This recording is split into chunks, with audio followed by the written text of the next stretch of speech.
Your 20s are often seen as a defining period of your life, and I am soon going to be 20 years old.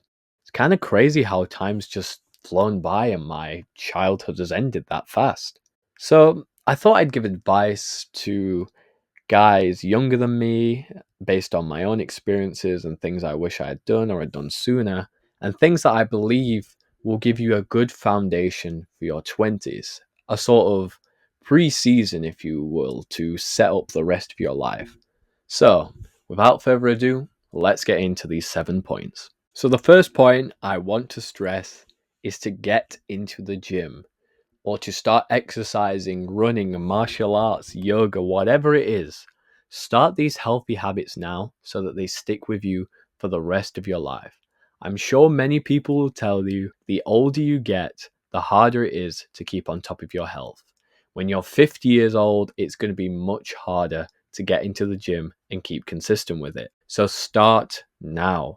I can't tell you how many fantastic benefits there are to the gym, how you'll look great, feel great, and just have this newfound confidence and mental clarity. I'll put some pictures up of the physique that I've been able to build just by going to the gym, and how amazing it's made me feel is indescribable. The gym can teach you so much about yourself and can teach you so much about hard work, goals, dedication, and life in general. There's just no drawbacks to it, really. Of course, you have to spend money on a gym membership, but even if it's just like doing something for free, like going on walks around your neighborhood, trying to get outside more and just be more active, that is fantastic. You know, a lot of people will criticize those who are maybe just doing really low impact cardio, or they'll laugh at people who are overweight in the gym, but that's like laughing at someone, laughing at a sick person for going to a hospital. These people are trying to get better, they're trying to improve themselves.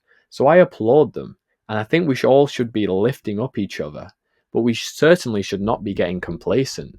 So getting to the gym, the only regret I have about the gym is not starting it sooner. I started it at 17 years old. I had the option to begin when I was 16, but it was just something completely foreign to me. So as soon as you can, if you turn 16 years old and you're eligible, get into that gym. Your future self will be so proud of you. Point number two, have at least a little bit of experience with girls. Now, I'm not saying you need to hook up with people and play the field. If you want to do that, that's completely up to you. You're your own person. But just become comfortable with talking to girls and understand that they're just human beings the same as you. They're not these mystical creatures that are always out of reach and you're always having to chase and they always seem to be running away. Your relationship with girls can be very simplistic, it can be very neutral. You can learn how flirting works just by trial and error, by saying, okay, if I say this, they react this way. You're just not going to regret going on dates and potentially finding the girl for you if that's what you're looking for. Now, I was pretty late to the game by modern standards. I had my first date last year at 18 years old, and I'm talking my first ever date. I had not even held hands with a girl romantically up to this point. That's how late to the party I was. But it was through improving myself and learning about communication and just people in general, communication tactics and flirting, that I was able to attract a girl. And of course, sadly, nothing came of that brief period of dating, but I certainly learned so much in that brief period of time. And I learned so much more than had I just sat in my room and watched all the theory of it on YouTube. Actually going out there, approaching girls, putting yourself out there, flirting with girls that you're interested with, or asking girls out that you have a crush with, your future self isn't going to regret that. Sure, you might get rejected. You're guaranteed to get rejected. You can't win them all. But what have you really got to lose? Now's the time to take action. And if you have the desire to get better with girls, to find a girlfriend, or hook up, whatever you want to do, you have to take action on it, and you've got to get that little bit of experience because it will make life so much easier. On to number three is earn a little bit of money, understand how jobs work, and maybe get a side hustle. Now, of course, the most obvious thing to do when you're young is maybe get a part-time job while you're studying. I'm talking retail jobs, fast food jobs. And a lot of people might be against that because they're afraid of what their friends are going to say. They're going to laugh at them. Oh, look, he's working at McDonald's. But come on, man. Like, you're going to be earning money that you can pay for stuff. You can buy a gym membership. You can upgrade your wardrobe. You can take girls out on dates. You can do so many things with money. Money can buy you freedom and make the world go round. And at this point in your life, you're not going to have that many expenses. You've probably not got a mortgage. You probably haven't got kids, and you're probably still living at home with your parents. So that money you can save. You can maybe buy a car. You can do so many things with it. And more importantly, you can learn so many skills and have so many interesting experiences and points of knowledge from working in these kinds of jobs. My social skills have leveled up so much from working in retail jobs because you have people coming up to you to scan their items or whatever. And of course, there were times when I was a bit shy or not in a social mood. But on my shifts, I made it a sort of challenge to myself, a way of socially leveling up. And the way I did that was to just set little goals for myself. Maybe I will compliment that person's shirt and ask where they got it from, compliment their scarf. Maybe I will ask them how their day is going or what their plan is for the day. Just little things. And it was crazy how sort of naive I was and how in my head I was, because I was always afraid of how people are going to react. Now, of course, there's going to be that one person in 100 people who maybe doesn't respond or they don't feel like talking. That's completely fine. But the majority of people, 99% of people, were absolutely delighted that I was taking an interest in them, actually asking how they are instead of just having this basic NPC interaction. And it just made me feel great as well that I was expressing myself. I had the thought that I like that person's shirt. I'm going to tell them. Owning your space and your mind is a beautiful feeling. And that can be achieved in part-time jobs. You can learn so much about people whilst earning money and whilst gaining valuable skills. On to point number 4, and that is to fix that sleep schedule. This generation, the majority of people are sleep deprived. Why? Because they stay up way too late, scrolling on TikTok, on Instagram Reels, YouTube Shorts, on their phone, full brightness at 3 a.m. Their brain thinks it's daytime, so it's still, even when they're trying to get to the sleep, their brain's still like going at 100 miles per hour. And when they do finally fall asleep, they're woken up by their dreadful phone alarm and they're running on about 2 or 3 hours of sleep. That is no way to live. And if you keep living like that for long enough, it will take years off your life. You will feel crap. Your brain will just be completely covered in an endless fog. You'll look like crap. Sleep is the foundation of health. You need it to recover. You need it to have energy. You need it to build muscle in the gym. You can't expect to chase your goals with such tenacity and to be able to work hard if you're not allowing yourself to rejuvenate and that time to just stop, relax, get some good night's sleep, and then wake up feeling amazing the next morning. It's really, really frustrating because we don't really learn these things in school. Like, sure, oh, get a good night's sleep, everyone. Okay, how do we go about that? How do we stop people being addicted for their phones? Oh, reduce your screen time. It's not emphasized enough. It's just something that the teacher puts on a slide at Mental Health Awareness Week. It's just not ideal. I can't stress to you enough. And if I could put it in every video and emphasize it and get some benefit out of you, it would be this. Fix that sleep schedule. You will love yourself for it. You will feel amazing. The best way to go about it is get sunlight early in the morning. It sets your circadian rhythm, which is your internal body clock, so you'll know when it's getting dark and won't feel sleepy when it gets dark. Stop going on your phone before sleep. Turn it off an hour before bed and have a consistent schedule. Wake up at the same time, go to bed at the same time. I know that's not always possible, but it would be much better for you to maybe lose 1 or 2 hours of sleep out of spending 10 hours in bed than it is to constantly be getting 3 hours every night. So go forth, fix that sleep schedule, sweet dreams to you, and you will feel fantastic. On to point number 5, have some idea of what you want to do with life, onto your purpose, or at the very least have something that separates you from the crowd. Now, I know it's a lot to ask of, let's say, a 16-year-old of saying what you want to do with the rest of your life. Like, it's crazy that we expect kids to think of that. But ultimately, you're a man. You must have some kind of goals, and you, at the very least, want something out of your future. Maybe you want to be rich. Who doesn't? Maybe you want a family. Maybe you want a big house, a nice car. Okay, those are goals we can set. How do we get to them? And your purpose should be something that you enjoy, that you can make money from, and just something fulfilling.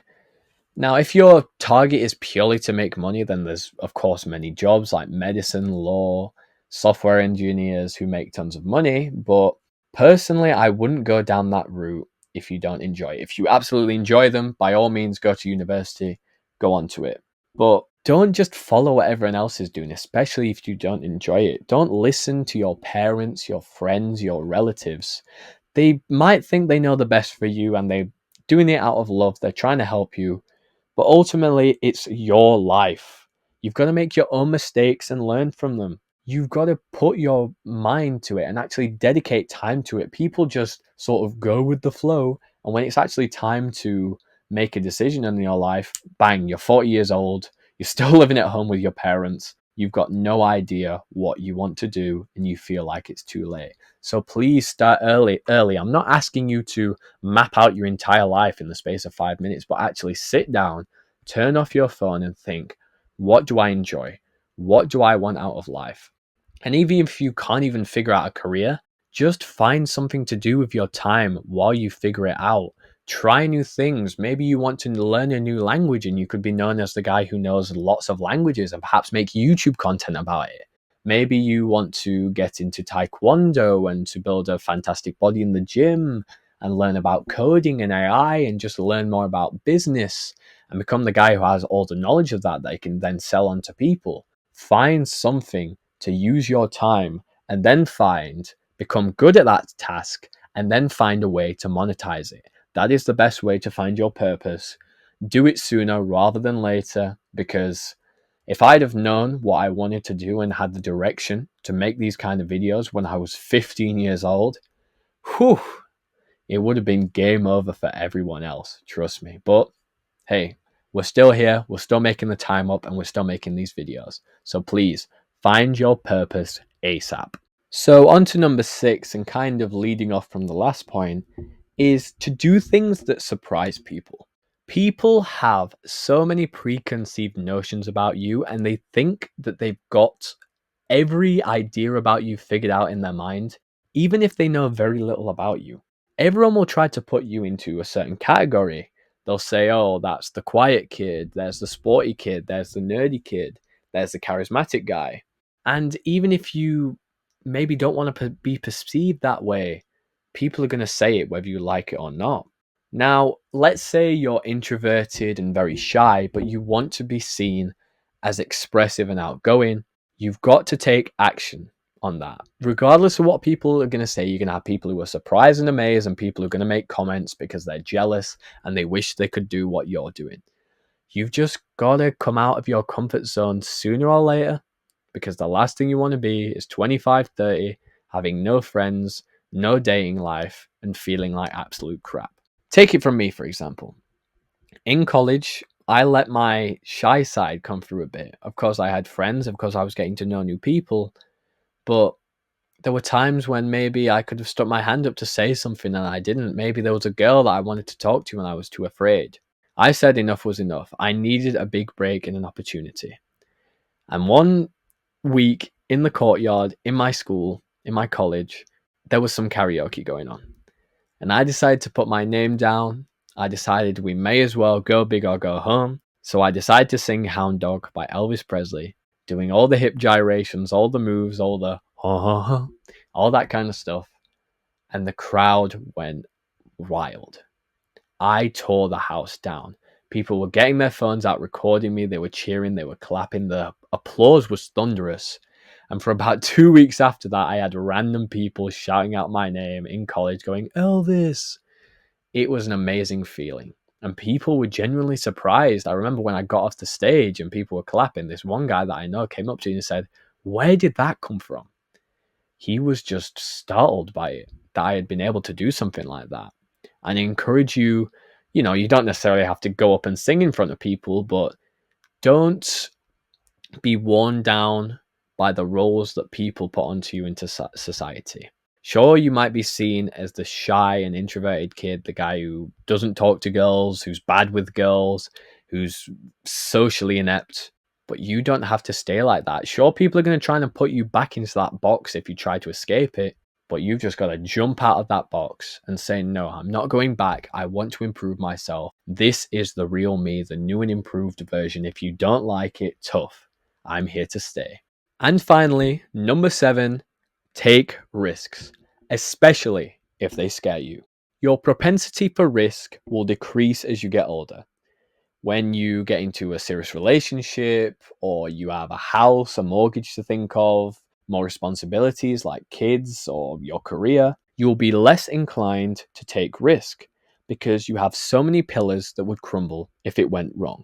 In your late teens and early 20s, you don't have that many responsibilities. You maybe have a job, a part-time job, a car, but your expenses are pretty minimal if you're living at home with your parents, and especially if they don't charge you rent. You've got to use these things to your advantage because you need to earn your independence, you need to earn your freedom. And a lot of people's motivation is to retire their parents. That's certainly mine. So I want to escape this and to prove to them that I can make their own money and then thank them for all that they've done for me.